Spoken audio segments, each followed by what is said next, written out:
आप यहाँ आ जाएँ तो सारे आ जाए।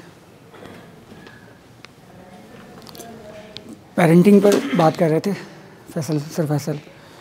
तो 2 चीज़ें हो चुकी हैं, फिज़िकल नीड हो गई फैसल, और इसके अलावा दूसरी कौन सी चीज़ है? जो 2 बुनियादी ज़रूरियात पर बात कर ली ना, फिज़िकल नीड है और सोशल नीड है। इमोशनल और सोशल क्या बात? इमोशनल और सोशल। अच्छा देखिए, इमोशनल नीड के अंदर जो है वो 3 चीज़ें आती हैं। पहली चीज़ तो उसमें है ट्रस्ट है। बच्चों पर हमें उर्दू ट्रांसलेशन भी अगर कर लें जी, हाँ, जज्बाती ज़रूरियात। जज्बाती ज़रूरियात। इसके अंदर पहली चीज़ जो है वो ट्रस्ट है। बच्चों पर हमें एतमाद करना चाहिए। ट्रस्ट किसे कहते हैं? ट्रस्ट का मिनिमम लेवल ये है कि बच्चों से बदगुमान ना हुआ जाए, ठीक है। जैसे मिसाल के तौर पर एक बच्चे ने क्लास में, एक बच्चा घर हाजिर था, अगले दिन क्लास में आया तो टीचर ने उनसे पूछा कि भाई आप कहाँ थे? बच्चे ने कहा मिस मैं बीमार था, या सर मैं बीमार था। तो अब अगला सवाल टीचर का क्या होता है? एप्लीकेशन कहाँ है, ठीक है। और अगर वो गैर हाजिर करने का आदी हो तो फिर ये भी होता है कि भाई घर पे फ़ोन करना है, बात करनी है मुझे वालिदैन से, कोई नोट भी टीचर लिख कर दे देते हैं। तो ये सब क्या है? ये सब बदगुमानियाँ हैं। जब बच्चा नमाज़ पढ़ के घर जाता है तो वालिदैन पूछते हैं भाई नमाज़ कहाँ पढ़ी? मस्जिद में पढ़ी। अच्छा कौन सी सफ़ में पढ़ी? ठीक है, इमाम साहब ने कौन सी सूरत पढ़ी? तो ये सब क्या चीज़ें हैं? बदगुमानी है। होमवर्क करके बच्चा स्कूल नहीं गया तो स्कूल में टीचर ने पूछा होमवर्क क्यों नहीं करके आए? टीचर वक्त नहीं मिला। तो वक्त क्यों नहीं मिला? क्यों होमवर्क नहीं किया? तुम झूठ बोल रहे हो। ये क्या है? बदगुमानी है। तो ट्रस्ट का मिनिमम लेवल ये है, कम से कम दर्जा, कि बच्चे से बदगुमान ना हो जाए, ठीक है। बच्चे ने जो कहा उस पर भरोसा कर लिया फ़ौरन कि हाँ ठीक है, बच्चे झूठ नहीं बोलते। कोई भी मुसलमान, अल्लाह के रसूल ने फरमाया ना कि मुसलमान झूठ नहीं बोलता, तो बच्चा तो बिल्कुल झूठ नहीं बोल सकता। तो हम उस पर भरोसा कर लेंगे कि बच्चे ने झूठ नहीं बोला। क्लियर? अब इसका दूसरा मरहला ये है कि बच्चे का झूठ हमें वाज़ेह पता चल गया, बात वाज़ेह हो गई सामने कि बच्चा जो है वो झूठ बोल रहा है, सच नहीं बोल रहा। तो अब क्या करना है? अब भी हम बच्चे को झूठा साबित नहीं करेंगे सबके सामने, बच्चे को सबके सामने झूठा साबित नहीं करेंगे। हम बच्चे के झूठ को छुपाएंगे, ठीक है। बाज़ लोग होते हैं ना कि वो यूँ फ़ख्र महसूस करते हैं कि मैं तो, मेरे सामने तो कोई झूठा टिक नहीं सकता, मैं तो ऐसे क्रॉस क्वेश्चन करता हूँ कि वो जो है वो झूठे को फंसा देता हूँ मैं, और झूठे को उसके घर तक छोड़ कर आता हूँ। इस तरह के जुमले बाज़ लोग कहते हैं और बड़ा फ़ख्र महसूस करते हैं।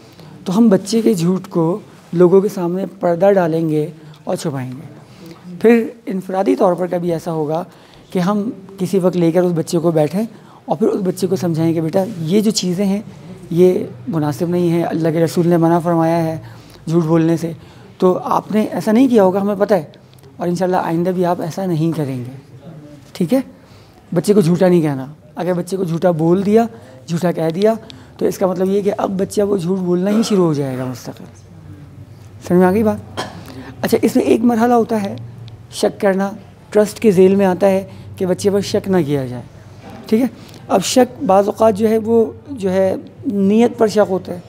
मिसाल के तौर पे टीचर यूँ कहते हैं कि भाई तुम्हारी तो नीयत ही नहीं है काम करने की, तुम्हारी तो काम करने की नीयत ही नहीं है। तो ये तो और ज़्यादा ख़तरनाक बात है कि किसी की नीयत पर शक किया जाए। किसी की नीयत पर शक किया जाए ये तो गुनाह की बात है, ठीक है। यानी कि किसी से अच्छा गुमान रखने के लिए किसी दलील की ज़रूरत नहीं होती। एक आदमी से अच्छा गुमान रखने के लिए हमें किसी दलील की ज़रूरत नहीं है, लेकिन बदगुमानी के लिए हमें कोई दलील चाहिए। कोई ऐसा काम बच्चे ने किया हो या किसी बड़े ने किया हो कि उससे बदगुमान हुआ जाए। अच्छे गुमान के लिए तो किसी दलील की ज़रूरत नहीं है, ठीक है। वो ऐसे ही हम अच्छा गुमान रख सकते हैं मुसलमान से कि यार ये आ रहा है, ये मेरे साथ अच्छी तरीके से बात करेंगे और मैं इनके साथ अच्छा रवैया होगा। जो अच्छे गुमान हो सकते हैं हम उनके साथ रख सकते हैं। इसके लिए हमें कोई चीज़ मजबूर करे या ना करे हम कर सकते हैं। लेकिन बुरा गुमान तो उस वक्त पैदा होना चाहिए जब उसके पीछे कोई मजबूर करने वाली चीज़ हो, ठीक है। कुरान करीम में आता है ना कि इन्ना बाज़-ज़न्नी इस्म, के बाज़ गुमान जो है वो क्या है? गुनाह है, गुनाह के दर्जे तक ले जाते हैं, ठीक है। तो बच्चों पर क्या करना है? ट्रस्ट करना है। ये बच्चे की जज्बाती ज़रूरियात है। दूसरे नंबर पर इसके साथ है हग, बच्चे को गले लगाना। हग, HUG, बच्चे को गले लगाना। बच्चे को गले लगाना बच्चे का रिस्क है जो उसे माँ बाप की तरफ से मिलता है, उसका हक है, ठीक है। जिस तरह हम खाना पीना बच्चे को देते हैं और उसका ये रिस्क उसे फराहम करते हैं, तो इस तरह बच्चे को गले लगाना भी उसका रिस्क है जो कि उसका हक है और उसे देना चाहिए। छोटा बच्चा होता है, छोटा बच्चा, तो उसे माँ बाप, आपने देखा होगा कभी कि जब वो थोड़ा रोता है तो वालिदा से आके चिमट जाता है, थोड़ा डर जाता है तो वालिद से आके चिमट जाता है। क्यों? वो पनाह मांगता है, ठीक है, खौफ से और दूसरी चीज़ों से, परेशानियों से, इन सब चीज़ों से वो छुपना चाहता है। तो उसे समझ में आता है कि वालिद की गोद या वालिदा की गोद मेरे लिए पनाह गाह है, ठीक है। जब ये बच्चा बड़ा हो गया, 8-10 साल का हो गया और बड़ा हो गया, तो फिर वालिदैन इसको गले लगाना क्यों छोड़ देते हैं? हर खुशी के मौके पे वालिदैन उसको गले लगाएं। 20 सेकंड का गले लगाना बच्चे को होशियार बनाता है, बच्चे के गुस्से के जज्बात को ख़त्म करता है। झुंझलाहट, परेशानी, 20 सेकंड का गले लगाना, ये चीज़ें बच्चे में से ख़त्म होते हैं। तो ये गले लगाना चाहिए। अगर अपने बच्चे को ही देखा कि भाई वो सिगरेट पी रहा है तो क्या करना चाहिए? सबसे पहले तो उसको गले लगा लें कि तुम जैसे भी हो मेरे हो, तुम जैसे भी हो मेरे हो। डांटना रपटना नहीं है। अगर बच्चे में कोई गलत आदत देखी तो उसको मोहब्बत से, प्यार से उसको गले लगा लें, ठीक है। कुछ देर गले लगाएं। अब आप उससे बात करेंगे तो वो आपकी बात को लेगा, आपकी बात को समझेगा। ये भी बच्चे की जज्बाती ज़रूरियात है, ठीक है। अच्छा, इसके बाद फिर आएगा सोशल नीड। तीसरी चीज़ है इसके अंदर लाड से 13-14 से, मैं कह रहा हूँ अगर बच्चा बड़ा हो जाए और बाप बूढ़ा हो जाए तब भी गले लगाना नहीं भूले, तब भी गले लगाना। बच्चा परेशान होता है ना, हम क्या हमारी उम्र के लोग परेशान नहीं होते? हाँ, हमारी उम्र के लोग परेशान हैं, क्यों नहीं लगाते? क्यों नहीं लगाते? जब किसी की मैयत हो जाती है, जब किसी का इंतकाल हो जाता है तो लोग गले लगाते हैं उसको। आपने देखा होगा जब गले लगाते हो सामने वाला एकदम रो पड़ता है। क्यों? उसे समझ में आता है कि यार ये मुझे मोहब्बत दे रहा है, ठीक है, ये मुझसे मोहब्बत चाह रहा है। उसके जज्बात दिल भर आता है, वो रो पड़ता है, उसका दिल हल्का हो जाता है। तो वालिदैन क्यों गले नहीं लगाते? वालिद लगाएं, बच्चियों को वालिदा गले लगाएं, ठीक है, ज़रूर लगाएं। तीसरी चीज़ इसके दिल में आती है, बच्चों को प्यार दें लेकिन लाड से बचाएं, जिस पर शायद फैसल भाई ने बात की, ठीक है। ये भी जज्बाती ज़रूरियात के झेल में है। अच्छा, उसके बाद है हमारे पास सोशल नीड,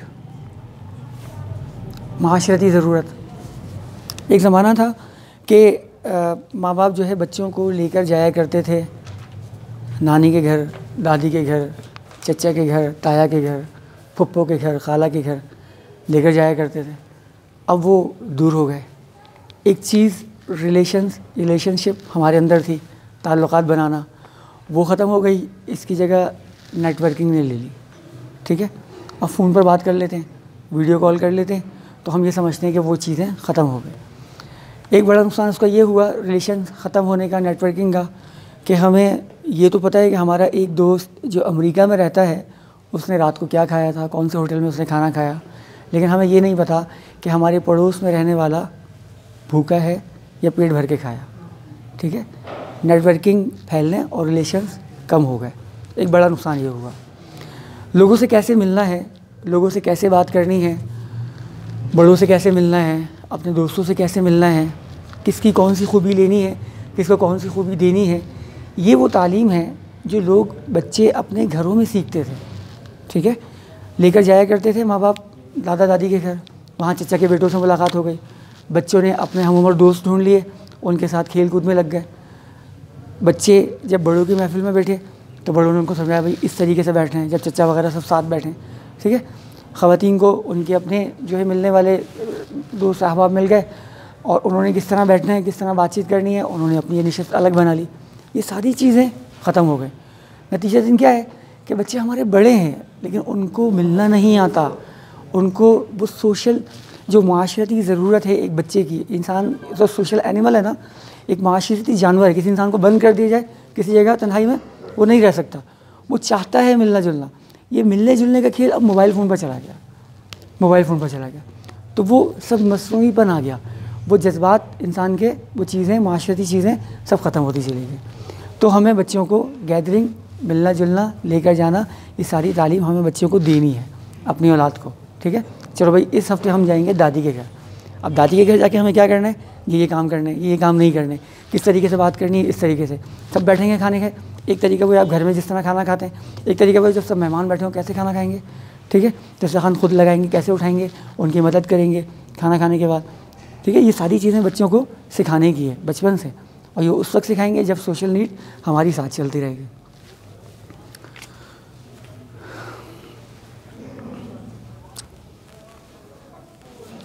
अल्लाह के रसूल सोशल थे बहुत ज़्यादा, ठीक है। अल्लाह के रसूल ने पड़ोसियों को हुकूक बताया, पड़ोसियों को हुकूक क्या कहा कि यानी एक सहाबी ने क्या फरमाया कि मुझे ऐसा लगा, इतना फरमाया कि मुझे ऐसा लगा कि ये मीरास में पड़ोसियों को हिस्सेदार ना बना दें, ठीक है। कहा जब खाना गोश्त बनाओ तो शोरवा ज़्यादा कर लो, शोरवा बढ़ा लो, पड़ोसी के घर भेजो। अल्लाह के रसूल ने समझाया ये हमारी सोशल माशरत का बहैसियत फ़र्द होने के क्या हमारी ज़िम्मेदारी है, ठीक है। कहा कि मौसम का फल घर में आए, अल्लाह के रसूल ने फरमाया मौसम का फल घर में आए तो उसके छिलके बाहर मत फेंको। अगर पड़ोसी के पास नहीं है और छिलके उसके बच्चे देखेंगे तो वो महसूस करेंगे।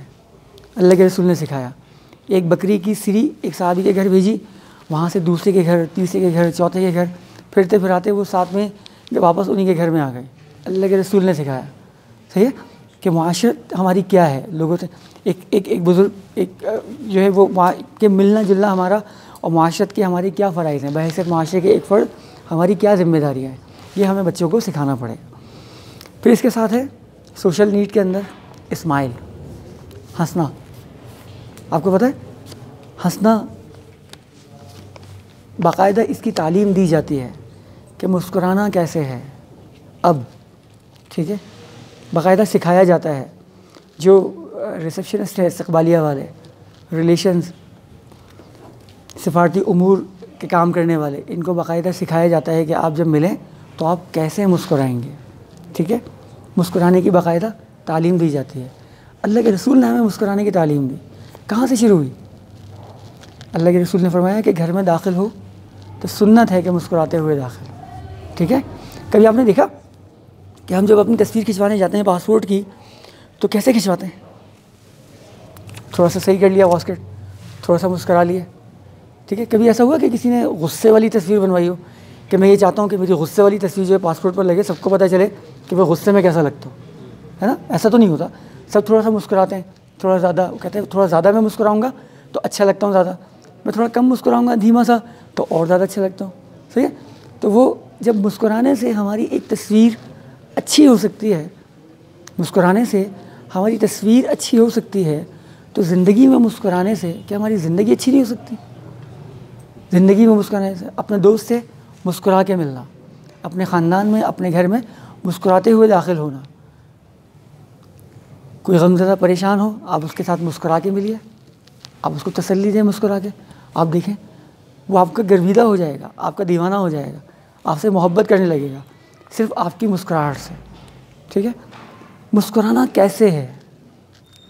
एक मुस्कुराना वो होता है कि खाली होंठ मुस्कुराएं, एक मुस्कुराना वो होता है कि आपके पूरे ये खद्दोखाल ये सब मुस्कुराएं, आपकी आंखें भी मुस्कुराएं, ठीक है। मुस्कुराहट दिल से निकलती है तो सामने वाले पर असर डालती है कि मैं अपने दोस्त से मिल रहा हूँ, कितनी हंसी के साथ मिलता है, खुश होके। और एक फेक स्माइल होती है, खाली थोड़ा सा अपने होंठों को ऐसे थोड़ा सा खोल लिया, उसकी आंखें नहीं मुस्कुरा रही। ये मुस्कुराहट असर नहीं करती, वो मुस्कुराहट असर करती है कि जो दिल से निकले, ठीक है। आंखें भी आपकी मुस्कुरा रही हैं, वो दूसरे पर असर करती है। मैं बनाता हूँ, ठीक है। अगर आपको थोड़ा सा फ़र्क महसूस हो ना, आप नेट पर सर्च करें fake smile versus real smile, ठीक है। मिसाल के तौर पर मैं आपसे मिला, अस्सलाम वालेकुम, क्या हाल है, ठीक है। और एक मैं ऐसे मुस्कुराऊँगा, अस्सलाम वालेकुम, क्या हाल है, आँखें भी मुस्कुरा रही, गाल भी मुस्कुरा रहे हैं, खुश हो गए, सही है। तो एक तरीका ये तो इस तरह मसलन तो में भी कोई लचक दिखाना या गर्मजोशी भी होती है, गर्मजोशी से मिलना। हाँ बिल्कुल। ठीक है। जब सहाबा इकराम जो है वो मिलते थे, सफ़र से आते थे अल्लाह के रसूल, तो मुआनका भी करते थे, गले भी मिला करते थे, ठीक है। तो ये हमें अपने बच्चों को सिखाना है कि जब छुट्टियों के बाद आप स्कूल जाएंगे तो अपने दोस्तों से आप मिलेंगे। कैसे मिलेंगे? हंसते हुए, मुआनका भी करेंगे। तो ये बच्चों की ज़रूरत है, माशरती ज़रूरत, ठीक है। तीसरी चीज़ इसके अंदर आएगी दोस्त बनाना। हाँ, हमें दोस्त बनाना चाहिए, नहीं बनाना चाहिए? सर ये बच्चों को हमें सिखाना है कि आपको दोस्त बनाना है, तो इसमें वो भी बनाना है कि अच्छे करेक्टर वाले दोस्त बनाना है। हदीस में आता है अलमरउ अला दीनी खलीलिही, कि इंसान अपने दोस्त के मज़हब पर होता है, ठीक है। अगर आपको पहचानना है तो आपके दोस्त को मैं देखूंगा, आपका दोस्त जैसा है वैसे आप, सही है। तो हमें बच्चों को ये सिखाना है कि दोस्त बिल्कुल बनाना चाहिए, सही है। दोस्तों से मिलना चाहिए, रोज़ाना मिले, रोज़ाना दोस्तों के साथ खेलें, मना नहीं करना, क्योंकि बच्चे की माशरती ज़रूरत है। अगर बच्चा दोस्त नहीं बनाएगा तो मोबाइल फ़ोन में लग जाएगा, मोबाइल फ़ोन में लग जाएगा तो फिर उसकी जो है वो इंटेलेक्चुअल नीड के मसाइल पैदा होंगे, उसकी जहनी ज़रूरत, जहनी मसाइल, बहुत सारी चीज़ें हैं मोबाइल फ़ोन के अंदर। तो हमें बच्चों को दोस्ती से मना नहीं करना, दोस्त ज़रूर बनाने चाहिए, लेकिन बच्चों को समझाना है कि दोस्त कैसा होना चाहिए। दोस्त ऐसा हो जो आपके उम्र के मुताबिक हो, एक बात, सही है। दोस्त ऐसा हो जो नमाज के औकात में आप मस्जिद में उसको अपने साथ लेकर जाएं या वो आपको साथ लेकर जाए, ठीक है। ये दोस्त की बुनियादी। दोस्त ऐसा हो जो सच बोले, झूठ ना बोले। दोस्त ऐसा हो जो अच्छे कामों में आपकी मदद करे, बुरे कामों से बचने में आपकी मदद करे और अच्छे कामों को करने में आपकी मदद करे। दोस्त ऐसा हो जिसकी ज़ुबान व बयान अच्छा हो, तू तड़ाक, ओए, अबे तबे, इस तरह करके बात ना करे। अगर आपके घर में भी इस तरह बात होती है फिर दोस्त भी ऐसा हो जाए, कोई बात नहीं, ठीक है, ठीक है भाई। तो दोस्त बनाना ये माशरत जो है वो हमारी सोशल नीड है, बच्चों को हमें सिखाना है। अगर हम ये देखें कि बच्चे के अंदर कुछ गलत आदत पैदा हो रही हैं, बच्चा बात पहले मानता था अब नहीं मान रहा, सही, पहले नमाज़ पाबंदी से पढ़ता था अब नमाज़ छोड़ देता है, पहले कुरान करीम का एहतमाम भी था अब नहीं है, घर में थोड़ी सी बदतमीज़ी भी करने लगा, तो फ़ौरन दोस्तों पर तवज्जो दें कि इसके दोस्त कैसे बन गए, दोस्त कैसे हो रहे हैं, ठीक है। आप देखेंगे ये तब्दीली दोस्तों से आ रही है, सही है। फ़ौरन दोस्तों पर तवज्जो दें। कभी कभी बच्चों के दोस्तों को अपने घर बुलाएं माँ बाप और उनका इकराम करें, बच्चों के साथ उनकी दावत करें, बच्चों के दोस्तों की, उनको घर में बुला के माँ बाप उनकी मदद करें, खाना खिलाएं उनको, इनको खेलना कूदना, ये सारी चीज़ें जो बच्चों की ज़रूरत है वो सब पूरी करें, उनका इकराम करें दोस्तों का, बच्चे के दोस्तों का। और अगर गलत दोस्त हों तो बहुत मोहब्बत प्यार के साथ बच्चे को बताइए कि ये दोस्त आपका ये नुकसान कर सकते हैं, ठीक है। यानी वो बच्चे ने एक गलत दोस्त क्यों बनाया, इस वजह से कि उसको अपने माँ बाप के अंदर एक अच्छा दोस्त नहीं मिल रहा था, तो उसने एक गलत दोस्त बना लिया। तो वो आपके अंदर एक अच्छा दोस्त पाएगा तो वो आहिस्ता आहिस्ता अपना गलत दोस्त छोड़ देगा, बुरे दोस्त छोड़ देगा।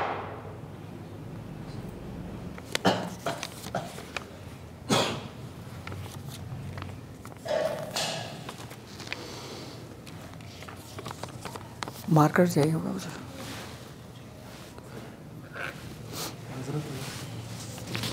ये हमारी सोशल नीड भी मुकम्मल हो गई अल्हम्दुलिल्लाह। 3 दुआएं हैं, 2 दुआएं हैं जो अल्लाह के कुरान करीम में आती हैं औलाद के लिए ख़ास तौर पर। इसको बड़े अहतमाम से मांगा है पैगम्बरों ने। रब्बना हब लना मिन अज़वाजिना व ज़ुर्रियातिना क़ुर्रता अयुन वजअलना लिलमुत्तक़ीना इमामा। दूसरी दुआ है रब्बी ये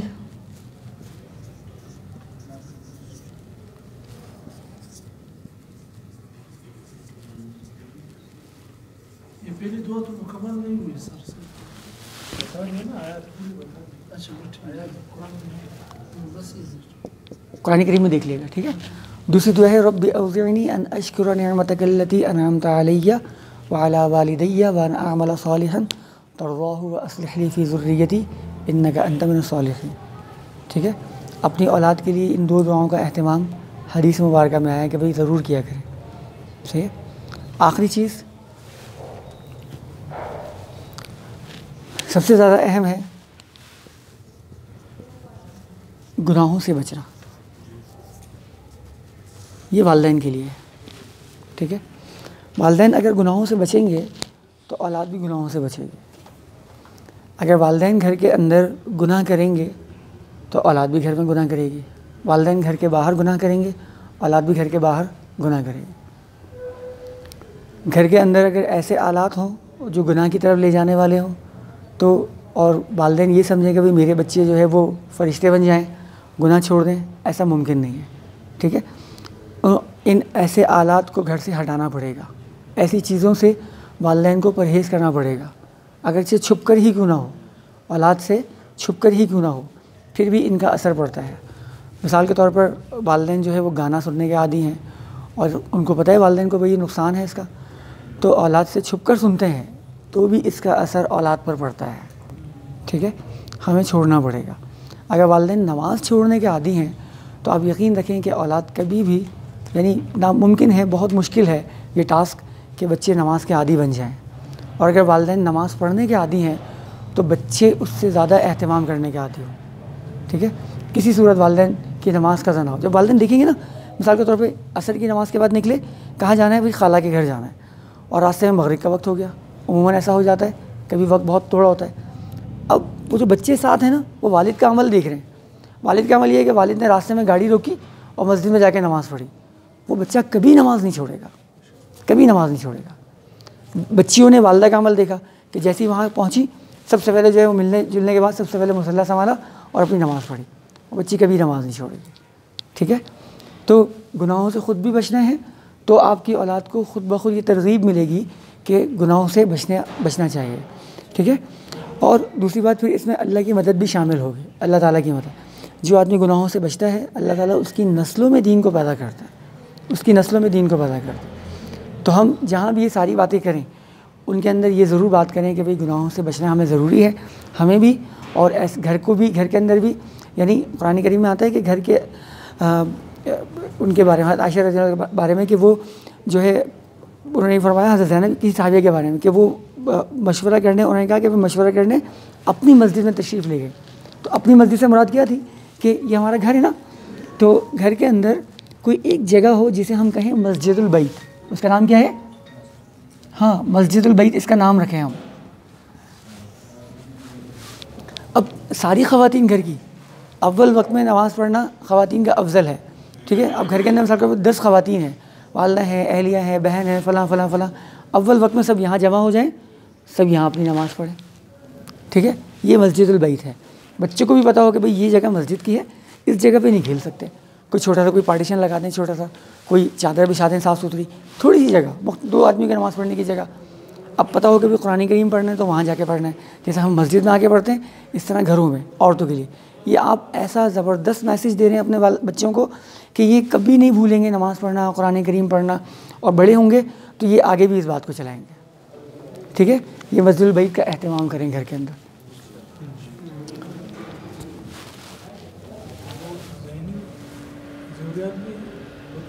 इंटेलेक्चुअल नीड के अंदर ये सारी चीज़ें, जितनी चीज़ें हैं, ये सारी चीज़ें इंटेलेक्चुअल नीड में भी आती हैं। सिर्फ एक चीज़ में हम इजाफा करते हैं